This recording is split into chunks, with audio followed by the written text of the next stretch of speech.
seumur hidup saya bekerja di bank, baru kali itu kita dalam keseharian hanya mengurusi restrukturisasi kredit. Siang malam Sabtu Minggu kita dikejar untuk bagaimana kita merestrukturisasi nasabah-nasabah kita yang terdampak. Dan memang kenyataannya dampaknya sangat besar waktu itu, terutama yang UMKM.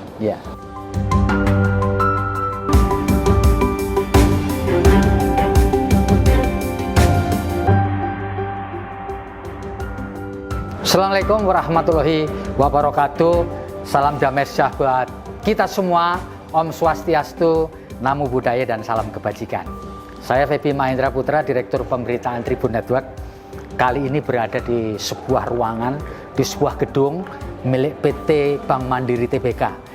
Saya akan ngobrol dengan Pak Gede Raka Arimbawa.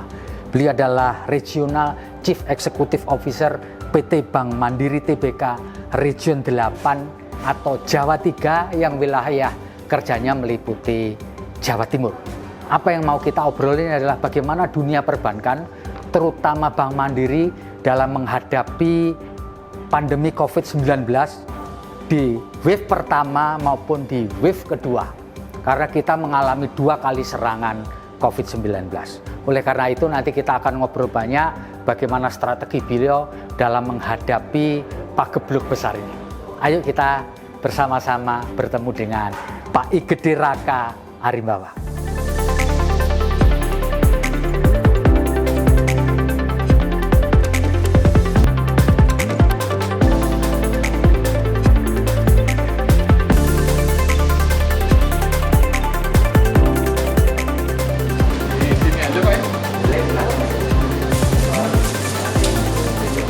Pak Gede, selamat pagi Pak Gede. Luar biasa, terima kasih sudah meluangkan waktu bertemu dengan kami. Pak Gede, boleh cerita dong kondisi atau performan Bank Mandiri di wilayah Jawa 3 setelah kita mengalami pandemi COVID-19 sejak Maret 2020 yang lalu, Pak Gede. Silakan, Pak. Baik, terima kasih. Pertama terima kasih Pak Febi kunjungannya ke kami di Region 8 Jawa Timur ini. Kehormatan dikunjungi oleh Tribun. Pak Febi rupanya jauh-jauh dari Jakarta. Saya pikir di Surabaya, ternyata beliau ngantornya di Jakarta. Siap. Oke, kalau kita bicara pencapaian-pencapaian Bank Mandiri ya, dari kita mengalami COVID-19 sejak Maret 2020. Ya. Itu sebetulnya pas pertama saya menempati pos sebagai regional CEO di sini. Oh jadi, gitu, pas kebetulan lagi ditugaskan di Surabaya, Pak ya? Jadi tanggal 9 saya efektif, 9 Maret 2020 saya efektif di sini. Tanggal 16 kita langsung melaksanakan PSBB. Iya, betul. Pembatasan skala besar ya. Betul. Jadi langsung kita lockdown semua. Ya.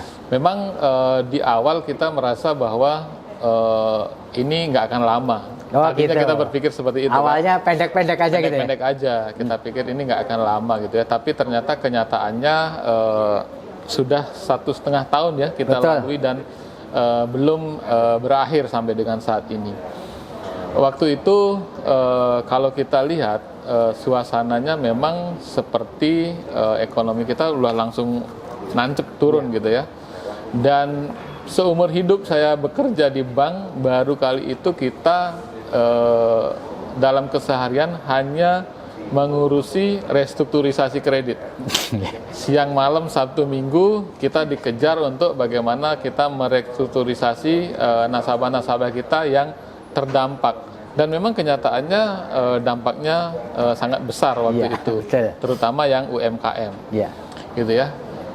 Namun seiring waktu ternyata mulai setelah Lebaran itu ya, mulai ada pergerakan ekonomi. Kalau kita lihat ya penurunan ekonomi kita kan sampai dengan kuarter ke 3 ya 2020 mulai ada peningkatan sedikit demi sedikit. Minusnya makin berkurang gitu ya. Dan kemudian akhirnya tumbuh dan sampai saat ini kita tumbuh kurang lebih 7,02% ya terakhir. Kemudian turun lagi menjadi 5-an gitu ya. Ya. Tapi kita melihat bahwa ekonomi Jawa Timur ini sebetulnya masih ada nafasnya gitu ya, nggak mati total seperti yang mungkin di beberapa tempat ada yang mati total, tapi di sini nafasnya masih ada dan ternyata kita fokus kepada yang masih ada nafas ini. Gitu. Ya. Jadi kita fokus ke situ, kemudian di samping kita merestrukturisasi kredit kita yang terdampak, kita juga fokus tetap ke pengembangan bisnis baru. Gitu ya, Pak. Gitu ya. Jadi mana nih yang bisnis baru? Nah, support pemerintah saya rasa sangat membantu kita dalam hal pengembangan bisnis baru tersebut. Ya. Seperti itu. Pak Gede, ketika kita mengalami pandemi itu, yang Pak Gede rasakan apa? Panik, biasa saja, atau bingung nih apa ini? Gitu. Iya. Jadi seperti yang saya sampaikan tadi, di awal kita merasa ini nggak akan lama gitu. Gitu tapi ya? ternyata begitu jalan, wah ini kayaknya serius gitu ya. Panik pasti, tapi kita sebagai sebagai leader di sini tentunya harus mencoba untuk melihat semua persoalan itu secara jernih. Akarnya seperti apa gitu ya. Kemudian dari situ kita bisa mulai memilah gitu ya, memilah dan memilih tindakan apa yang harus kita lakukan gitu ya. Jadi ada beberapa mungkin kita lihat, oh ini akan sulit, ini masih bisa kita treatment, ini mungkin malah bisa berkembang. Jadi dari situ kemudian kita bisa melakukan, oh prioritas kita di mana. Walaupun sebetulnya secara umum prioritas utama kita adalah tetap menjaga kesehatan dan keselamatan pegawai gitu ya. Tapi betul. dalam kedepannya begitu ada peluang bisnis, kita harus seimbangkan ini. Pak, selama masa pandemi itu ada nggak fatality rate yang ada di karyawan Bank Mandiri di wilayah Jawa Timur atau Jawa 3 ini? Jawa 3, ya. Yang harus mengalami fatal gitu sampai meninggal gitu? Iya. Jadi kalau di Jawa Timur ini yang fatal itu ada 3 orang. Oke. Kita saudara kita yang memang harus mengalami tanda kutip sampai wafat ya. Dan itu memang itu terjadi di gelombang pertama dulu. Gelombang pertama jadi dulu. Jadi sebelum vaksinasi. Nah dari situ kan kita akhirnya punya pengalaman ya. Terus kita menyusun strategi untuk penanganan karyawan-karyawan kita yang terpapar. Kita kemudian membentuk klinik, bekerja sama dengan Kimia Farma yang support kita. Kemudian treatment kepada pegawai yang terpapar. Jadi kita punya strategi. Jadi yang fatal seperti apa, maksudnya yang yang agak parah seperti apa, yang sedang seperti apa, yang OTG seperti apa, gitu. Tapi manajemen memberi fasilitas untuk isolasi mandiri nggak, Pak? Terpusat gitu? Waktu itu kan belum ada. Isolasi mandiri kan belum ada. Gelombang 1 nih. Gelombang 1 itu isolasinya masih kita atur. Jadi kalau yang agak gawat, kita punya rumah sakit rekanan. Yang sedang-sedang saja sama yang OTG kita kerjasama dengan Pemda. Jadi ada rumah sakit Indrapura, rumah sakit Haji, rumah sakit lapangan ya Pak. Rumah sakit lapangan. Dan itu berhasil, gitu ya. Yang fatality rate-nya 3 orang ini memang komorbidnya parah, gitu ya. Karena memang punya punya komorbid yang parah. Nah, support manajemen waktu itu adalah kita harus jaga kesehatan. Jadi semua zona merah disupport dengan vitamin. Kemudian di awal pandemi pegawai dibagi WFH sama WFO-nya didisiplinkan sekali. Sehingga nanti tidak ada pertemuan. Nah, yang WFO disupport dengan makan siang supaya nggak keluar. Jadi yang kritikal banget nih. Jadi yang seperti saya bilang tadi, yang restrukturisasi harus masuk harus. Tapi WFO nggak boleh keluar, makan di dalam. Makan di dalam.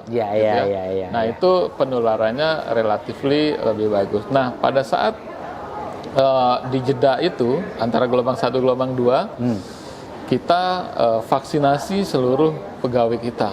Mulai Januari berarti kan? Maret. Mulai Maret. Oh, Maret 2021 ya. Maret gitu kan. Itu seluruh pegawai yang eligible kita vaksin. Nah, masih ada yang belum vaksin karena nggak eligible kan, karena sakit atau punya komorbid atau apa yang memang secara keterangan dokter ini belum boleh divaksin. Nggak banyak sih, ya 1%-nya lah, nggak sampai 1% dari pegawai kita. Nah, 2 minggu setelah vaksin kedua, gelombang ketiga datang. Muncul awal Juli 2021. Awal Juli. Nah, itu 2 minggu setelah kita semua vaksin kedua. Jadi relatively pegawai kita aman, terkendali. Tidak sampai tidak ada yang fatal ya. Nah, tidak ada yang fatal sama sekali. Kemudian kalaupun terpapar dia ringan dan rata-rata nggak sampai 7 hari sudah sembuh kembali.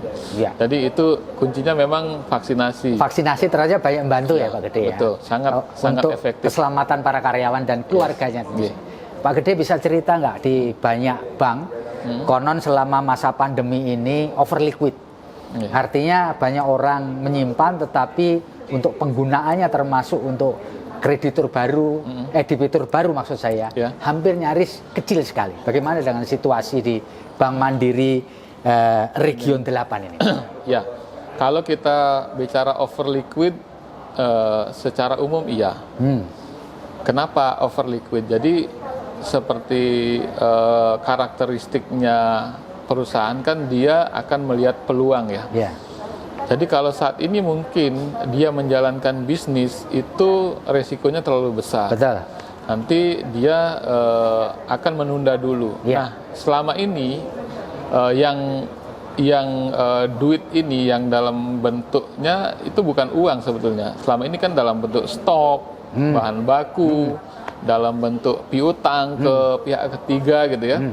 Nah, itu sekarang stoknya kan mereka berkurang terus nih. Mereka akan jual stok yang udah ada, produksinya nanti kalau udah butuh baru produksi. Nah, impact-nya adalah penerimaan mereka ini masih terkumpul dulu.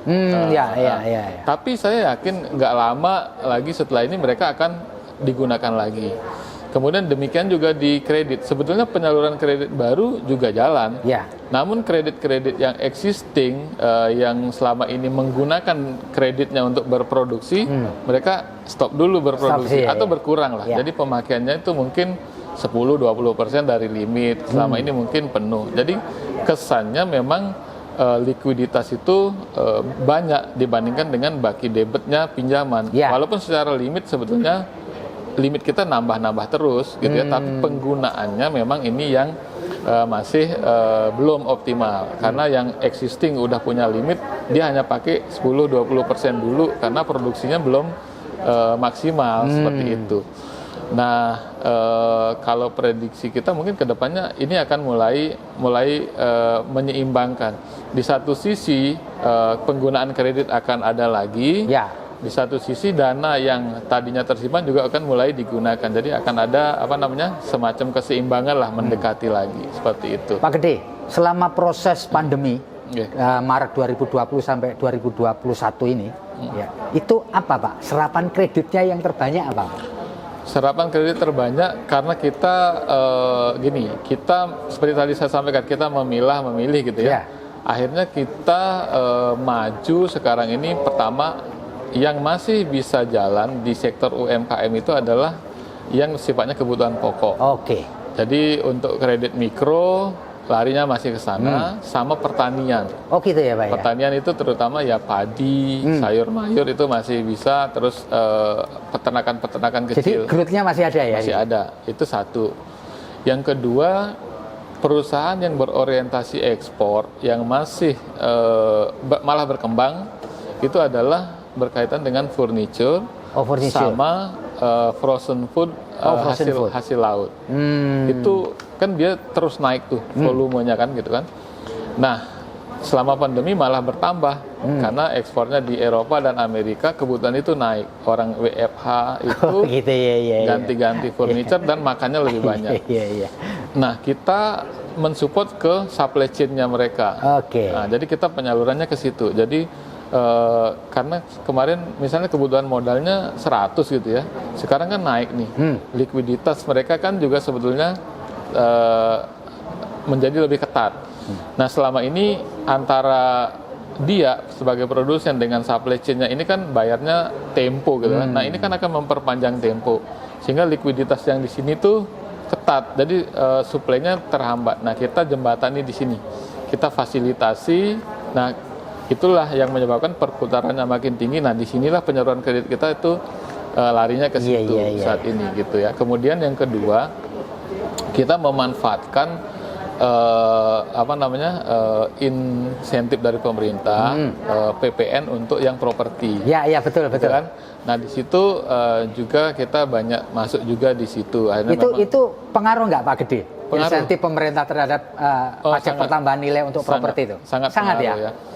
Termasuk di kendaraan juga sama. Oke, nah, kan gitu kan. Jadi selama pajak pertambahan nilai barang mewah ya. Mewah. Ya. Kalau yang di properti selama ini kan ini dua sisi dapat gitu Pak. Ya. Jadi selama ini ada properti yang udah jadi, tapi pembelinya kan nggak mau beli nih. Ya. Nah itu kan dari sisi propertinya berat, dari sisi konsumennya juga belum ada minat gitu. Nah adanya insentif dari pemerintah ini khusus untuk rumah jadi, impactnya adalah demand-nya menjadi ada. Oh gitu, muncul lagi gitu ya? Demand-nya ada, impactnya adalah ini barang ini jadi liquid lagi. Si perusahaan propertinya jadi punya modal baru lagi untuk membangun pengembangan yang baru. Sementara ini laku karena ada diskon ini. Jadi khususnya rumah-rumah pertama sih. Oh rumah-rumah pertama ya Pak ya? Rumah pertama. Kemudian di kendaraan juga kan kemarin itu sempat sampai inden kan? Oke. Karena Karena diskon itu, gitu kan? Jadi ini muternya lumayan ya Pak ya? Lumayan. Muternya ya, roda perekonomian dengan dua insentif itu ya? Ya. Termasuk untuk kredit konsumtif di perbankan ya? Yes, betul. Gitu ya Pak ya? Pak Gede, kalau kita lihat banyak para pengamat menyebutkan bahwa nasabah premium di perbankan ini yang harus didorong untuk nyairin duitnya untuk belanja gitu ya. Pemerintah Menteri Keuangan sering bilang ini. Masalahnya adalah apakah para nasabah premium itu mau belanja lebih banyak? Apakah dari Pak Gede sebagai seorang bankir itu juga melihat situasi itu selama pandemi Pak? Kalau saya melihatnya bahwa mereka justru lebih memilih. Jadi mereka kalau nggak ada kebutuhan banget, mereka enggak gitu kan. Tapi kalau dari sisi demand sih sebenarnya pemerintah meng-create demand-nya kan cukup bagus nih. Bansos, kemudian bantuan subsidi upah gitu kan, kemudian hal-hal lain juga ya. Nah ini menurut saya harusnya ini dimanfaatkan secara benar gitu ya. Jadi dalam artian bahwa mereka itu sebaiknya menggunakan uang ini untuk berbelanja tapi di tempatnya masing-masing, sehingga nanti kan uang itu muternya di situ. Jadi jangan misalnya di drop bantuan dalam bentuk udah jadi, sehingga nanti kan uangnya kan nggak di situ. Jadi demand-nya supaya tercreate di tempat masing-masing. Kalau kita berharap nasabah premium, mereka justru lebih kalau kita lihat berhitung gitu ya. Ini apakah saya perlu beli atau enggak kan. Dan kebutuhan mereka kan rata-rata sesuatu yang nggak biasa, umumnya kan nggak umum gitu ya. Nah ada beberapa memang sih yang mengambil properti gitu ya. Ya itu salah satu aja gitu kan. Kalau yang lain sih nggak, lebih kepada properti. Kemudian yang kedua, mereka juga membeli aset-aset yang mungkin bermasalah di bank-bank gitu ya. Jadi itu sih yang mereka lakukan. Artinya mereka mencoba menginvestasikan duit mereka kepada aset-aset bermasalah yang sekarang ada di dunia perbankan ya. Itu minimal sedikit banyak bisa membantu menggerakkan roda ekonomi gitu ya. Ya, kalau kita lihat ya, kalau menggerakkan secara langsung mungkin enggak, tapi dari sisi ini setidaknya kan memperbaiki kualitas kredit di bank-bank gitu ya. Memperbaiki kualitasnya, yang kredit bermasalah itu kan menjadi berkurang, menjadi hilang. Tapi kalau secara langsung mungkin kalau perusahaan yang macet itu ya, yang bermasalah itu kan sebetulnya kan impact-nya kepada trickle down-nya kan nggak banyak nantinya, walaupun misalnya dia diselesaikan gitu kan, tapi nggak banyak. Yang lebih kepada kepada properti mungkin akan berlanjut tuh Pak. Misalnya mereka beli properti yang lebih sophisticated gitu ya, beberapa perumahan yang ini. Nah, impact-nya adalah dengan adanya itu si developer punya dana segar lagi, dia bisa bangun lagi. Kalau itu sih impact-nya ada itu, akan bergulir tuh, seperti itu. Pak Gede, ini kan kebetulan kita baru kelar di second wave atau gelombang kedua. Lewat namanya PPKM darurat di wilayah Jawa dan Bali. Ketika pemerintah memutuskan PPKM darurat, pengaruhnya gede nggak Pak Gede buat perbankan terutama Bank Mandiri di Jawa Timur, Pak? Kalau di kami sangat. Sangat ya? Waktu PPKM itu sangat. Pertama, mobilitas. Mobilitas. Karena mobilitas pegawai itu kan sesuai zona ya. Jadi kalau zona merah, cabang kita lebih banyak yang tutup. Gitu kan? Yang kedua, mobilitas pegawai juga kita batasi. Yang ketiga, ekonomi juga terbatas. Contoh, mall kan sama sekali tutup. Betul. Itu kan. Betul. Kemudian yang sektor non esensial, toko-toko, kan hanya yang toko yang boleh buka adalah bahan pangan, obat-obatan. Ya, betul. Yang namanya toko baju, toko handphone, onderdil, even servis komputer dan segala macam itu nggak boleh buka kan? Ya. Impactnya apa? Impactnya termasuk golf juga, olahraga golf juga kan nggak boleh. Ya, padahal kalau dari sisi kita nilai transaksi itu ada di situ. Jadi kan yang namanya transaksi edisi, ATM di tempat-tempat itu kan transaksinya ada di situ. Impactnya ke bank seperti itu. Akhirnya begitu itu dihentikan total, benar-benar itu berhenti juga. Dropnya ya tinggal mungkin 20 dari 100% mungkin tinggal 20-30%. Kita coba bantu nasabah kita untuk online gitu ya, online dengan kita bantu payment gateway-nya segala macam, khususnya toko-toko handphone, toko elektronik yang bisa dilakukan secara online. Tapi kenyataannya memang nggak bisa itu. Jadi tadinya turun sampai 0, ya naik sampai 20-30% lah setelah kita lakukan ini online gitu kan. Nah, seperti itu, parahnya tuh seperti itu. Sampai ke sana ya. PPKM saat itu seperti itu. Nilai jumlah transaksi kita turun, nominal transaksi kita juga drop. Gitu ya. Pak Gede, sekarang ini kebetulan pandemi ini sudah mulai melandai. Banyak tempat di Jawa Timur ini sudah masuk ke zona 1, zona 2. Zona 4 sudah tidak ada ya. Apakah perkembangan terbaru ini juga kemudian memberikan satu opportunity kembali kepada Bank Mandiri di wilayah Jawa Timur, Pak? Setelah kita mulai kondusif ini. Pastinya sih, Pak. Pak Febi. Jadi kalau kita lihat sekarang transaksi kita udah mulai pulih lagi. Oh, pulih lagi ya, Pak ya. Walaupun belum 100% ya, khususnya yang di pusat-pusat perbelanjaan. Tapi untuk yang non esensial yang tadinya ditahan kan, misalnya orang nggak beli baju, sekarang udah mulai beli baju lagi, beli sepatu gitu ya, beli handphone gitu ya, udah mulai naik. Kemudian di rumah-rumah makan juga udah mulai naik. Kalau kita lihat dari sisi pengamatan luar itu kelihatan keramaiannya udah mulai. Dari sisi transaksi juga kalau kita lihat udah up-nya udah lumayan ya Pak Gede ya, transaksi ya. Nah, kedepannya mungkin kami udah mulai nih ekspansi lagi gitu ya. Jadi dalam artian sambil melihat situasi, kita juga melihat tren ke arah mana nantinya. Jadi kita nggak lagi berbicara historical, tapi kita udah mulai bicara ke arah tren mana gitu ya, ke arah tren mana yang akan jalan. Nah, itu yang akan kita ikutin terus gitu ya. Nah, seperti tadi waktu kita memilih masuk ke mana, ternyata memang tepatnya di situ gitu. Impactnya adalah kita bisa jaga satu dari sisi kualitas kredit kita masih terjaga, dari contribution margin kita tumbuh cukup signifikan gitu ya. Dari fee transaksi juga sudah mulai membaik. Nanti kedepannya kita akan lakukan hal-hal seperti itu dengan memelihara kembali ekosistem secara ekosistem. Pak Gede, Pak Gede punya pengalaman menarik apa selama proses, baik pengalaman bersama karyawan maupun dengan nasabah selama masa pandemi mulai Maret sampai September ini, Pak?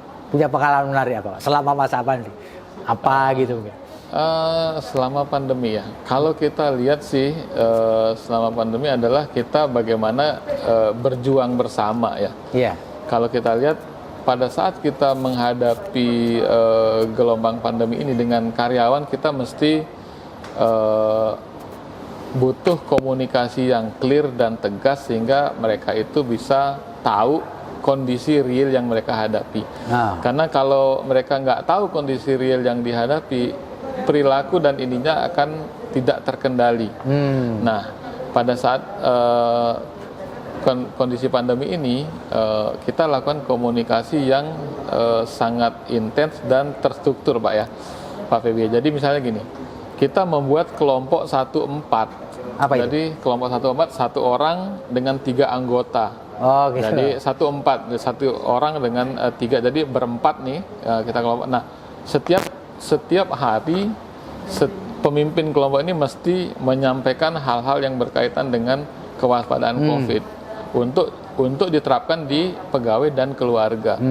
Itu saya rasa cukup cukup mampu mengendalikan situasi. Kalau itu nggak dilakukan, rasanya akan banyak sekali pegawai kita yang terpapar. Nah, begitu kita lakukan itu, ini terkendali. Jadi menyadarkan keluarga. Karena kalau pegawai sih saya rasa udah sadar. Tapi keluarga ini yang di luar, yang kalau kita rumah kantor udah disiplin, ya yang di rumah ini ternyata keliaran kemana-mana. Waktu second wave itu pernah nggak Pak Gede pusing memikirkan karyawan yang sakit tetapi nggak memperoleh rumah sakit karena bornya lagi tinggi-tingginya waktu itu, atau obatnya karyawan di Bank Mandiri resah karena beli obat susah gitu, pernah ngalami nggak? Pada saat second wave itu kita sendiri untuk pegawai kita dan keluarga kita nggak ada yang sampai harus masuk rumah sakit. Tapi ada keluarga pegawai dari region lain gitu ya, yang kebetulan tinggal di sini. Nah, itu yang kita bantu cari rumah sakit. 2 orang ya berhasil dapat sih, tapi memang perjuangannya luar biasa. Dan itu masuk daftar tunggu 24 jam. Daftar tunggu. Nah, itu saya rasa itu pengalaman yang tak terlupakan karena itu harusnya kondisi seperti itu nggak boleh terjadi. Tapi kenyataannya memang benar terjadi. Segala koneksi, relationship udah nggak ada gunanya zaman itu. Iya betul. Karena memang kondisinya barangnya nggak ada. Betul. Jadi kita harus punya pelajaran dari situ adalah bahwa kita harus menjamin bahwa kita tidak kena, sehingga kita tidak membutuhkan itu. Karena pada saat itu barang itu nggak ada, kamu punya uang berapapun, kamu punya koneksi sekelas apapun, nggak ada gunanya. Ya. Ketika harus berhadapan dengan klien, dengan nasabah, ada pengalaman menarik Pak selama masa pandemi ini? Ya, kalau itu tadi kan dengan karyawan ya, dengan pihak ketiga misalnya dengan nasabah, dengan customer, ada pengalaman Pak selama proses pandemi ini? Jadi kalau sama nasabah memang lebih kepada kita menjaga relationship gitu ya. Yang pertama mungkin kita punya hambatan dulu dengan nasabah. Artinya kita mau ketemu mereka itu harus melalui tahapan-tahapan yang yang agak rumit lah. Pertama kita harus PCR dulu. Kemudian menentukan jadwalnya. Padahal kita mau ngomongin sesuatu yang mungkin nggak terlalu penting gitu, tapi hanya silaturahmi aja. Karena nasabah ini punya ketakutan yang agak berlebihan terhadap COVID. Nggak salah juga sih, karena yang pertama dari sisi usia nasabah ini kan relatively udah di atas 60 tahun. Kemudian dia juga punya pengalaman yang kurang baik dengan asisten rumah tangganya gitu ya.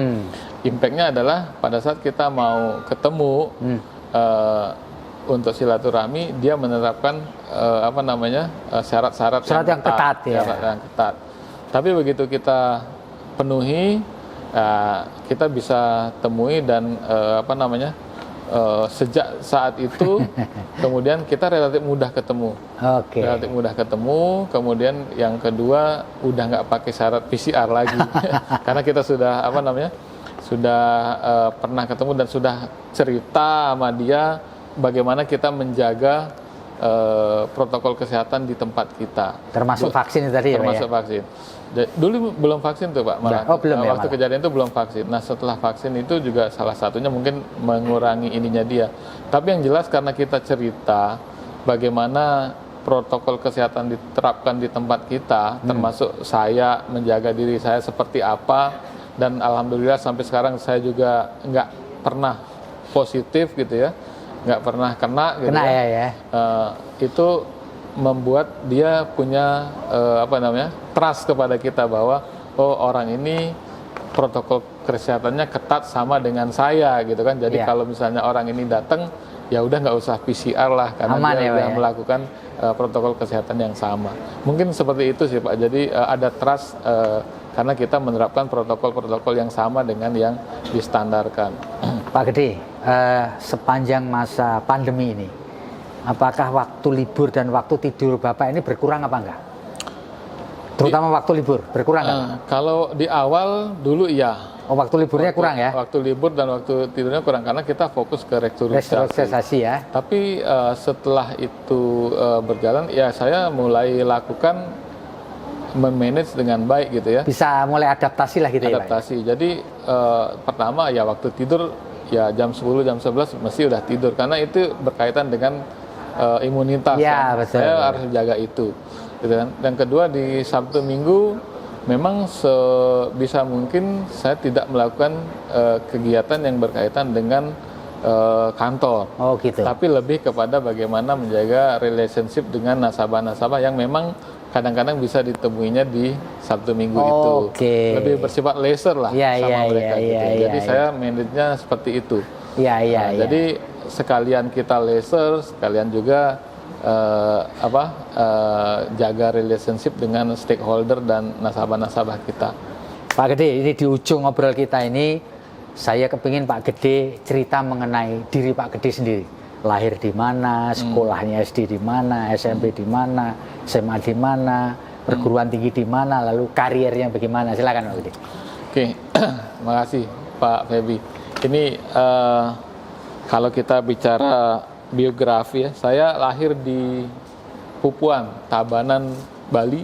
Pupuan Tabanan ya? Nah, itu ya desa kecil lah di Bali ya, daerah pertanian, perkebunan. Tahun 73. 73 ya? Udah senior ya. Tahun 73. SD, SMP, SMA saya masih di Bali. Di Tabanan? Di Tabanan. SD, SMP, SMA masih di Tabanan. Kemudian tahun 92 saya kuliah di IPB di Bogor. Di ngambil apa Pak waktu itu? Saya teknologi industri pertanian. Industri pertanian ya. Kemudian saya sempat kerja di PTPN gitu ya. Kemudian sempat kerja di Balai Penelitian Tanaman Hias. Dan tahun 97 saya masuk di Bank Bumi Daya. Kebetulan waktu itu rekrutmennya ODP. Dan kemudian saya penempatan di Makassar. Waktu itu masih namanya Ujung Pandang. Ya, waktu itu Bapak di bagian apa?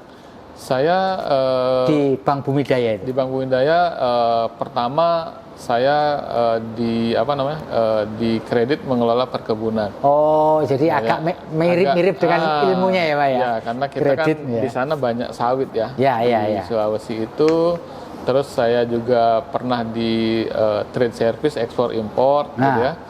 Kemudian kita merger tahun 99 efektifnya. Terus tahun 2001 saya di Kanwilnya Bank Mandiri Makassar waktu itu. Oh, Kanwil Bank Mandiri di Makassar. Jadi saya salah satu staf di sana ya. Kemudian tahun 2001 saya pindah ke Sorowako. Sorowako itu Bank Mandiri cabang yang relatif terpencil karena di situ kita melayani PT Inco, sekarang PT Vale ya. PT Inco Industri Nikel, tambang nikel yang di Sulawesi Selatan yang pertama di sana. Sekarang udah sangat berkembang di sana. Kemudian 2004 saya ke Kendari, 2005 saya balik lagi ke Makassar. Kembali lagi berurusan dengan sawit-sawit gitu ya. Kemudian 2007 saya pindah ke Bitung sebagai Sulawesi Utara ya. Sebagai branch manager pertama kali di sana. Oh, jadi branch manager pertama kali di Bitung? Di Bitung. Kemudian 2009 saya pindah ke Jakarta Kelapa Gading. Saya sempat kepala cabang 2 kali di sana. Kemudian 2010 2011 saya ke Kanwil Tamrin, Ya. bertugas sebagai Business Development Manager di Kanwil Tamrin. Kemudian 2011 saya di tahun yang sama saya ke cabang Fatmawati di selatan. Kemudian 2012 saya balik lagi ke Parepare. Jadi saya ditugaskan membentuk area baru di Parepare. Jadi Bapak ini trayeknya pasti di Sulawesi Selatan terus ya? Sulawesi Selatan. Jadi kita membentuk area baru, sebagian Sulawesi Selatan ditambah Sulawesi Barat. Jadi itu namanya area Parepare dan saya area head pertama di sana. Iya. 3 tahun 2015 saya pindah ke Tangerang, jadi area head di Tangerang. Ya salah satu wilayah kerjanya itu Bandara Soekarno-Hatta. Oke. Kemudian 2017 saya promosi jadi deputi di Jayapura. Deputi Kanwil. di Jayapura. Kanwil di Jayapura. Kemudian 1 tahun kemudian regional CEO-nya pensiun, saya diminta menggantikan beliau. Oke. 2 tahun berjalan, 2020 saya pindah ke sini sebagai regional CEO di Jawa Pas Timur. menjelang pandemi. Pada saat mau pandemi. Nah, akhirnya sampai sekarang saya masih Iya. Nah, Bapak sekarang punya keluarga kecil berapa Pak, putra putri? keluarga saya punya istri 1, putra 1, putri 1. Jadi 2 Pak ya? 2, jadi yang 1 kelas 10 SMA, yang 1 kelas 6 SD. Oh gitu Mereka ya?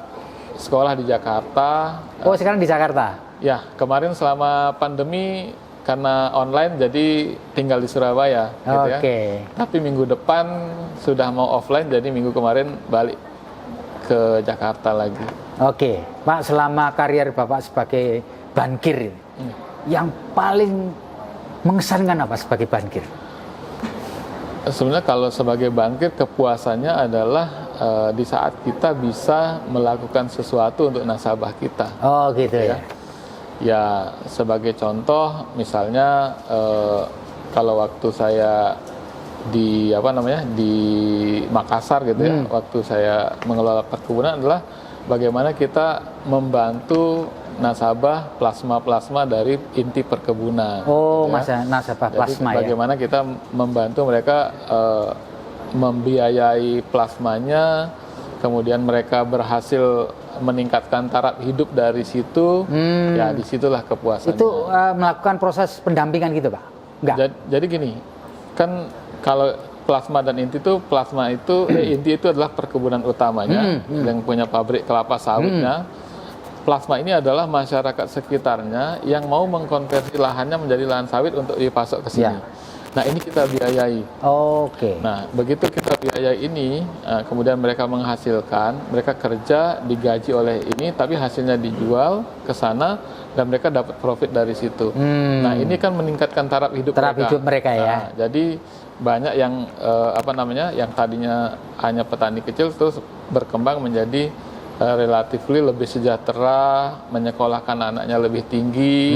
Nah hal itu sangat bagi saya itulah yang yang membuat kita bisa senang sebagai bankir. Kemudian yang kedua ya pada saat pandemi ini kita membantu nasabah-nasabah kita yang kesulitan. Jadi kita nggak meninggalkan nasabah kita, tapi kita bantu mereka restrukturisasi segala macam sehingga dan begitu mereka kembali normal lagi. Nah di situ salah satu kepuasan yang kedua gitu ya. Nah kalau yang ketiga sih tentu kita bagaimana mengembangkan tim kita, bagaimana tim kita yang tadinya tertinggal kemudian bisa maju, bisa menempati posisi-posisi yang strategis. Nah itu salah satu kenikmatan yang ketiga. Iya. Itu 3 itu Pak ya, Pak Gede ya. Baik, Tribuners, kita sudah ngobrol banyak dengan Pak I Gede Raka Arimbawa, Regional CEO PT Bank Mandiri Tbk Region 8 Jawa 3. Tentu kita berharap apa yang kita sampaikan tadi disampaikan Pak Gede bisa memberikan gambaran kepada kita semua mengenai kondisi Bank Mandiri di Jawa Timur, terutama pada saat kita mengalami pandemi COVID-19 yang sudah berlangsung 1,5 tahun lebih. Demikian ngobrol kita. Terima kasih banyak atas perhatian Anda menyaksikan tayangan ini kapan saja dan di mana saja. Saya Feby Mahendra Putra, pamit undur diri. Assalamualaikum warahmatullahi wabarakatuh. Om Santi Santi Om, Namo Buddhaya, salam kebajikan dan tentu saja salam sehat.